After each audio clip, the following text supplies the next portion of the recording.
wabarakatuh. Selamat pagi, salam sejahtera untuk kita semua. Ya, kami dari kelompok 4 akan mempresentasikan analisis artikel dengan judul Financial Statements Disclosure on Indonesian Local Government Websites, a Ways of its Determinant. Sebelumnya, perkenalkan, saya Laili Puji Lestari dengan NIM 72114170079 akan menjelaskan bagian abstrak dan juga introduction, baik itu gambaran umum maupun untuk telaah reviewnya. Di bagian abstrak, terdapat tujuan dari artikel ini, yaitu dijelaskan tujuan dari artikel ini untuk menguji sejauh mana opini audit, temuan audit, rekomendasi audit tindak lanjut, tingkat pendidikan, tingkat kesejahteraan, dan komitmen kepala pemerintah daerah mempengaruhi pengungkapan laporan keuangan di situs web resmi pemerintah daerah. Dan di bagian desain, metodologi atau pendekatan, data dalam penelitian ini terdiri dari 68 laporan keuangan selama periode 2015 sampai dengan 2016 yang dikumpulkan dari 34 pemerintah daerah di seluruh Indonesia dengan menggunakan metode sensus. Dan data tersebut kemudian dianalisis menggunakan regresi logistik. Di bagian temuan, hasil penelitian ini menunjukkan bahwa opini audit memiliki pengaruh signifikan positif terhadap pengungkapan laporan keuangan di situs web pemerintah daerah di Indonesia. Sementara untuk temuan audit, tindak lanjut rekomendasi audit, tingkat pendidikan, tingkat kesejahteraan, dan komitmen kepala pemerintah daerah tidak ada pengaruhnya secara signifikan terhadap pengungkapan laporan keuangan di situs web pemerintah daerah di seluruh Indonesia. Dan kemudian untuk orisinalitas, penelitian ini berkontribusi pada penelitian akuntansi sektor publik dengan meningkatkan pemahaman terhadap pengungkapan laporan keuangan di situs web pemerintah daerah.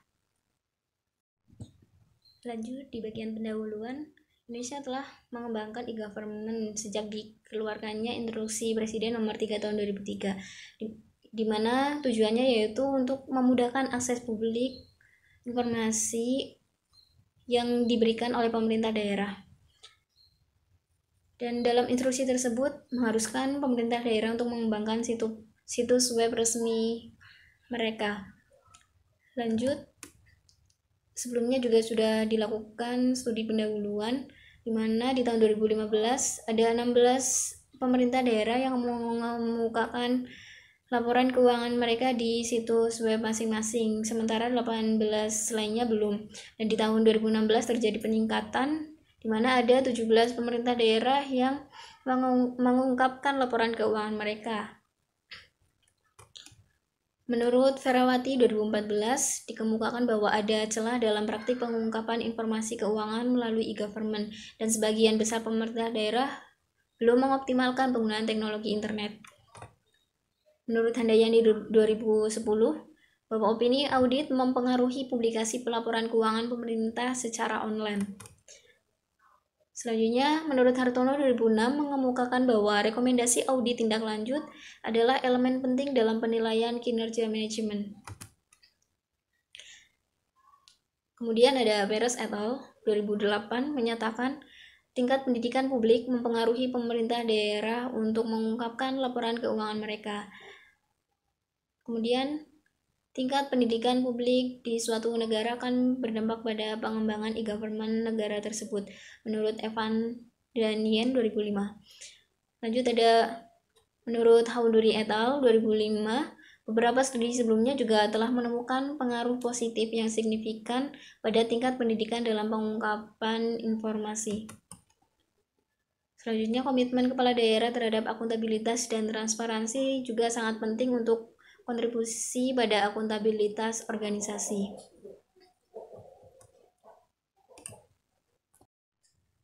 Selanjutnya, untuk telaah review bagian abstrak sudah menggambarkan isi artikel secara keseluruhan. Sampel yang digunakan juga sudah dijelaskan dengan rinci.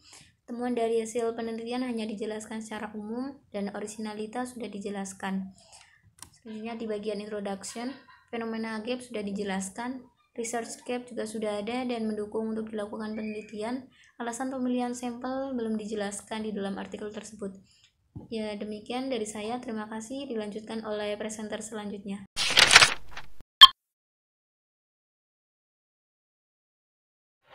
Assalamualaikum warahmatullahi wabarakatuh. Saya Winda Rizky Ayuningrum akan menjelaskan terkait dengan tinjauan literatur dan pengembangan hipotesis. Untuk yang pertama yaitu teori agensi tentang pemerintah daerah. Secara umum, hubungan antara pemerintah dan juga masyarakat itu sama hubungannya dengan antara manajemen atau agen dengan prinsipal, di mana di sini dijelaskan oleh Lupia dan McCabeans pada tahun 2000 bahwa pemerintah itu harus melakukan tindakan sesuai dengan kepentingan dari masyarakat. Untuk yang selanjutnya yaitu teori pembelajaran organisasi.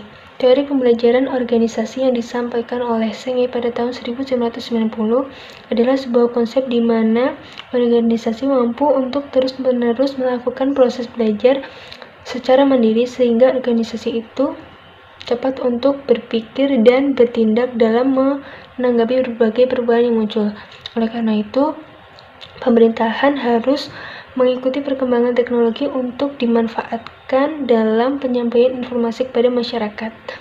Untuk yang selanjutnya, pengungkapan laporan keuangan di situs web pemerintah daerah, di mana di sini dalam perkembangan teknologi yang ada, maka pemerintah daerah harus memanfaatkannya untuk memberikan informasi melalui situs web pemerintah daerah sesuai dengan Undang-Undang Nomor 14 Tahun 2008 bahwa pengungkapan informasi publik itu harus dilakukan oleh badan publik secara terbuka dan bertanggung jawab atas informasi publik apapun.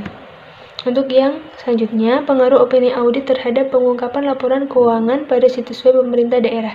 Nah, di sini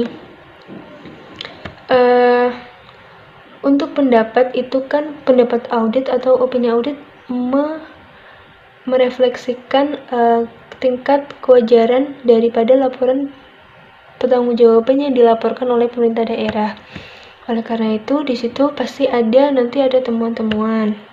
Nah, Handayani itu pada tahun 2010 itu menemukan bahwa tingkat penyimpangan yang terjadi dalam suatu entitas itu akan berdampak negatif pada tingkat pengungkapan, sehingga ketika tingkat penyimpangannya itu banyak, maka akan berakibat pada penyampaian informasinya juga. Oleh karena itu, hipotesisnya adalah opini audit mempengaruhi pengungkapan laporan keuangan pada situs web pemerintah daerah. Untuk yang selanjutnya, pengaruh temuan audit terhadap pengungkapan laporan keuangan daerah di situs web pemerintah daerah. Nah, di sini pengaruh temuan audit ini sebenarnya sudah dijelaskan tadi bahwa temuan audit itu adalah indikasi ada pelanggaran dari organisasi pemerintah itu. Sehingga nanti ketika ada temuan audit, maka akan ketika temuan auditnya itu banyak, maka akan menyebabkan permintaan BPK untuk melakukan koreksi secara lebih banyak juga. Kemudian yang selanjutnya, hipotesisnya adalah temuan audit mempengaruhi pengungkapan laporan keuangan lokal situs web pemerintah Indonesia. Untuk yang selanjutnya, pengaruh tindak lanjut rekomendasi audit terhadap pengungkapan laporan keuangan di situs web pemerintah daerah. Nah, di sini Akmal dan Tukiman tahun 2006 menulis bahwa tindak lanjut rekomendasi audit didefinisikan sebagai proses untuk menentukan kecukupan, keefektifan, dan ketepatan waktu dari tindakan korektif dilakukan oleh manajemen terhadap rekomendasi temuan yang dilaporkan. Dalam hal ini, semakin banyak tindak lanjut pemeriksaan yang dilakukan, maka akan berdampak pada pengungkapan, di mana nanti pengungkapan laporannya akan semakin baik. Hipotesisnya, rekomendasi audit tindak lanjut mempengaruhi pengungkapan laporan keuangan pada situs web pemerintah daerah Indonesia. Untuk yang selanjutnya, pengaruh tingkat pendidikan pada pengungkapan laporan keuangan pada situs web pemerintah daerah. Di sini dijelaskan bahwa LOS itu tahun 2004, peningkatan akses teknologi itu akan mendorong masyarakat untuk semakin mengakses situs web pemerintah. Jadi di sini semakin tinggi tingkat pendidikan, maka akan semakin tinggi akses dari pada masyarakat. Seperti itu hipotesisnya, tingkat pendidikan berpengaruh terhadap pengungkapan laporan keuangan pada situs web pemerintah daerah di Indonesia. Kemudian yang selanjutnya, pengaruh tingkat kesejahteraan juga sama. ketika kesejahteraan dari masyarakat itu tinggi, maka juga akan berpengaruh pada akses ke situs web pemerintah daerah di Indonesia, sehingga di sini akan semakin tinggi. Untuk yang selanjutnya yaitu yang terakhir terkait dengan komitmen kepala daerah. Di sini juga untuk komitmen kepala daerah juga akan berpengaruh terhadap pengungkapan laporan keuangan.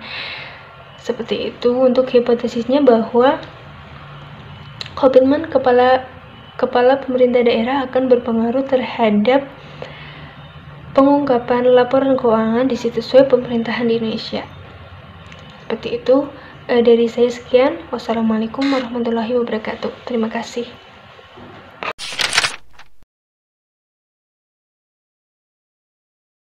Assalamualaikum warahmatullahi wabarakatuh. Perkenalkan, nama saya Faidatul Amaliyah, NIM 077. Di sini saya akan mempresentasikan model penelitian dari jurnal Financial Statement Disclosure on Indonesian Local Government Website. Sebelum masuk ke dalam model penelitian, terlebih dahulu saya akan mengulas telaah literatur review dari rekan Winda. Menurut kelompok kami, literatur review dan pengembangan hipotesis yang digunakan pada penelitian ini sudah cukup baik dan dijelaskan secara rinci. Masuk ke dalam model penelitian. Yang pertama yaitu pendekatan penelitian. Ruang lingkup dari penelitian ini yaitu pemerintah daerah di Indonesia dengan variabel yang diperiksa atau objek penelitiannya yaitu pengungkapan laporan keuangan di situs web pemerintah daerah, opini audit, temuan audit, rekomendasi tindak lanjut audit, tingkat pendidikan, tingkat kesejahteraan, dan komitmen kepala pemerintah daerah. Fokus data yang digunakan yaitu tahun 2015 sampai 2016. Penelitian ini merupakan penelitian kuantitatif asosiatif, yaitu meneliti pengaruh satu variabel terhadap variabel lainnya. Penelitian ini menggunakan pendekatan analisis kuantitatif. Yang kedua ada unit analisis. Unit analisis berkaitan dengan tingkat agregasi data yang dikumpulkan sebelum dianalisis. Dapat berupa individu, organisasi, negara, wilayah, divisi, dan waktu. Untuk unit analisis pada penelitian ini yaitu pemerintah daerah di Indonesia. Yang ketiga ada populasi dan sampel. Populasi dan sampel dari penelitian ini yaitu pemerintah daerah di Indonesia dengan menggunakan studi sensus, yaitu memeriksa atau meneliti seluruh atau semua elemen di wilayah populasi atau penelitian. Hal ini dilakukan dengan memeriksa 34 provinsi di Indonesia dengan ketetapan kriteria data yang terkait pada penelitian yang tersedia di situs web pemerintah daerah. Yang keempat ada definisi variabel operasional. Variabel yang pertama yaitu pengungkapan laporan keuangan di situs web pemerintah daerah. Hal ini merupakan tanggung jawab dari pemerintah daerah berkaitan dengan transparansi pengelolaan keuangan daerah secara online. Pengukurannya menggunakan variabel biner atau dikotomik dengan kategori 0 tidak dilaporkan dan 1 dilaporkan pada LKPD online. Variabel yang kedua yaitu opini audit atau kewajaran informasi pada laporan keuangan yang diaudit. Pengukurannya menggunakan skala 1 hingga 5. Skala nilai 1 berarti disclaimer, 2 adverse, 3 unqualified with the exception, 4 unqualified with the exclusion language, dan yang ke-5 unqualified. Untuk variabel yang ketiga yaitu temuan audit. Temuan audit merupakan pelanggaran terhadap ketentuan yang berlaku pada pengendalian internal atau kepatuhan terhadap undang-undang yang ditemukan oleh auditor pada saat pemeriksaan.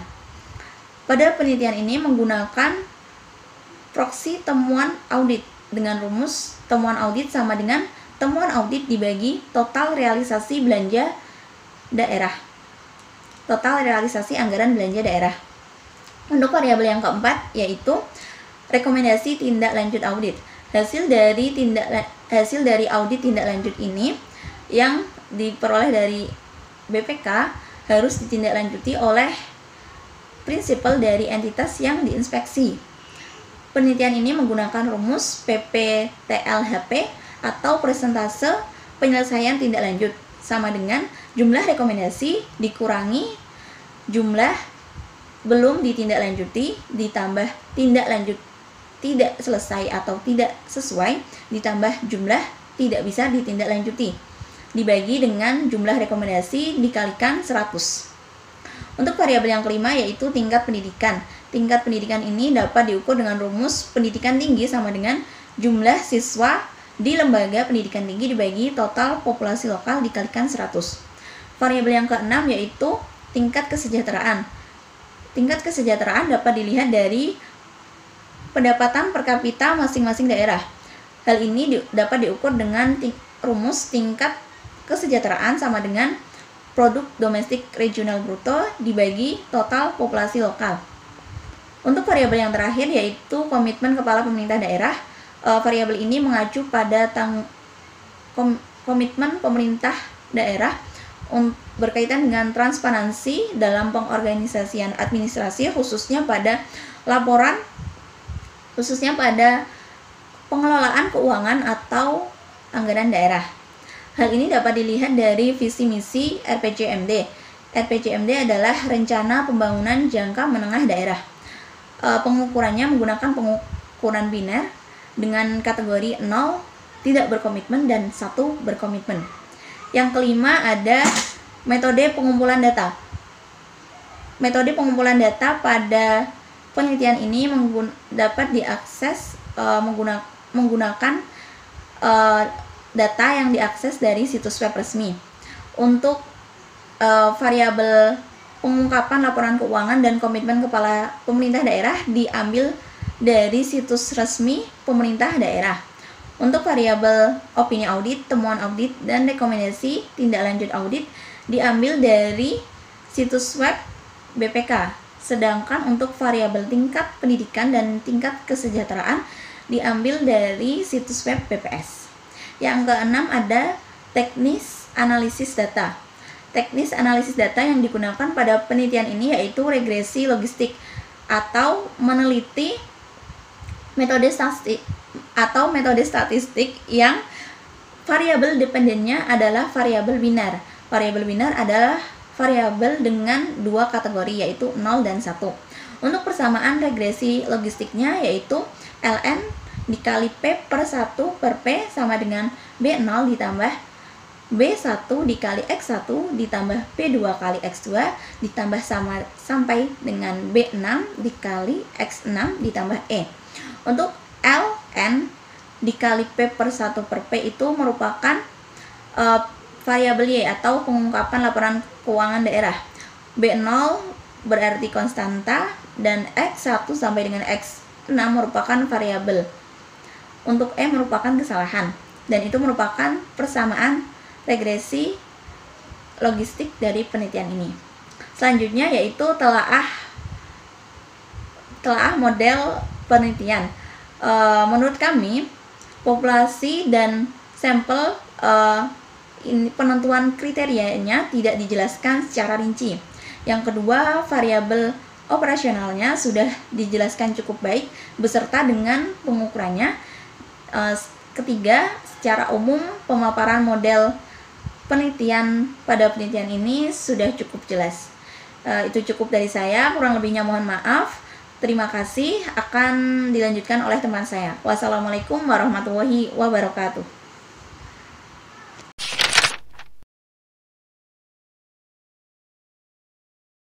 Saya akan melanjutkan hasil presentasi dari teman saya. Dari slide selanjutnya yaitu menginterpretasikan hasil uji statistik. Tadi menggunakan analisis regresi logistik, di mana dalam uji statistik di sini ada dua statistik yang diamati, yaitu pertama statistik deskriptif, yang kedua yaitu untuk mengamati tes kualitas data. Untuk yang pertama yaitu hasil analisis statistik deskriptif. Di sini dapat dilihat dalam slide, di mana di dalam tabel ini itu dicantumkan nilai minimum, maksimum, rata-rata dan standar deviasi atau simpangan baku. Untuk selanjutnya yaitu kita mengamati hasil dari tes kualitas data. Di sini ada 5 tabel yang kita amati. Yang pertama yaitu untuk menilai kelayakan studi model regresi atau goodness of fit. Yang digunakan yaitu uji Husmer dan Nemes-Howe, di mana patokannya yaitu apabila nilai signifikansinya lebih dari 5%, maka model regresi dapat diterima. Dan dari tabel yang dihasilkan itu di sini nilai signifikansinya 0,324. Jadi model regresi dapat diterima. Untuk tabel kedua yang diamati yaitu untuk menilai keseluruhan model regresi atau overall model fit, di mana yang diamati yaitu nilai mean dual log likelihood, di mana patokannya yaitu apabila di blok 1 dan blok 2 itu mengalami penurunan, maka dapat dikatakan keseluruhan model regresi layak. Dan dari hasil tabel penelitian ini bahwa di blok 1 nilainya 89,49 dan di blok 2 89,446. Artinya ada penurunan, maka dapat dikatakan bahwa keseluruhan model regresi layak untuk diteliti. Selanjutnya yaitu tabel yang ketiga yang diamati yaitu untuk mengetahui apakah semua variabel bebas atau salah satu variabel bebas mempengaruhi variabel independen, yaitu dengan menggunakan omnibus test of model coefficient.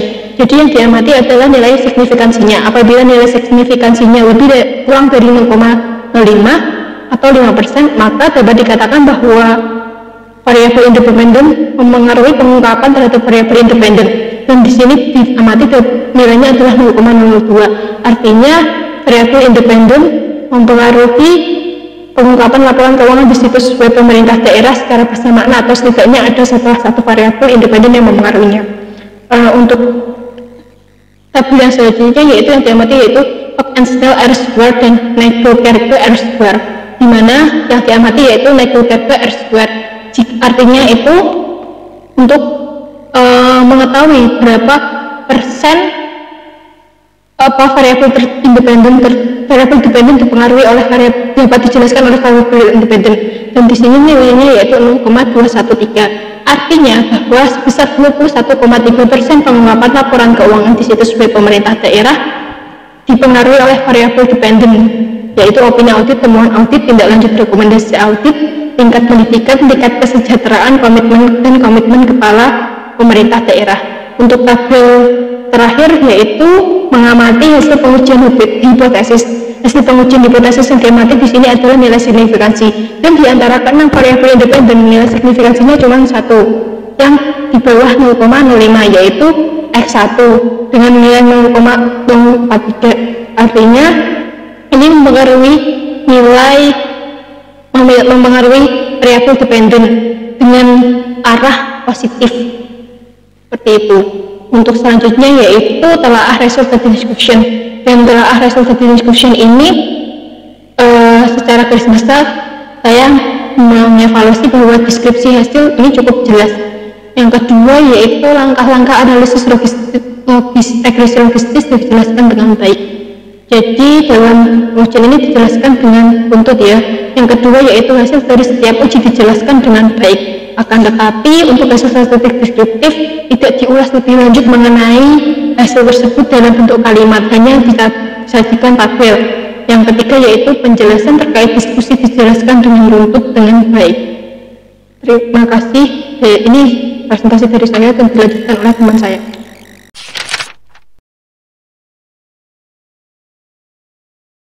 Perkenalkan, nama saya Dwiki Cahyo, NIM terakhir 163.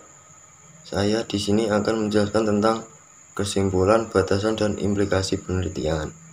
Hasil penelitian ini menunjukkan bahwa opini audit memiliki pengaruh positif terhadap pengungkapan laporan keuangan situs web pemerintah daerah di Indonesia. Namun, temuan audit, rekomendasi audit tidak lanjut, tingkat pendidikan, tingkat kesejahteraan, dan komitmen kepada pemerintah daerah tidak memiliki pengaruh terhadap pengungkapan laporan keuangan situs web di pemerintahan secara nasional. Lalu batasan dari artikel ini, studi ini memiliki keterbatasan dalam hal ketersediaan data karena sebagian data tidak tersedia di situs web pemerintah daerah, sehingga para peneliti perlu menempuh jarak yang ekstra untuk menemukan data di SPOD di bawah masing-masing pemerintah daerah yang sedang dipelajari. Implikasi dari penelitian ini memberikan gambaran bahwa pengungkapan keuangan pernyataan situs web pemerintah daerah adalah salah satu cara untuk transparan. Para pemangku kepentingan ini bisa dicapai dengan menjatuhkan sanksi yang lebih keras kepada daerah, mudah yang lebih membuat mengungkapkan laporan keuangan tersebut untuk publik secara elektronik melalui situs web. Untuk penelitian yang lebih lanjut dapat dieksplorasi lebih lanjut dan menambahkan dan menyelidiki variabel lain seperti ukuran parlemen lokal, pengeluaran anggaran daerah, hutang, dan jumlah populasi. Sekian dari saya, terima kasih.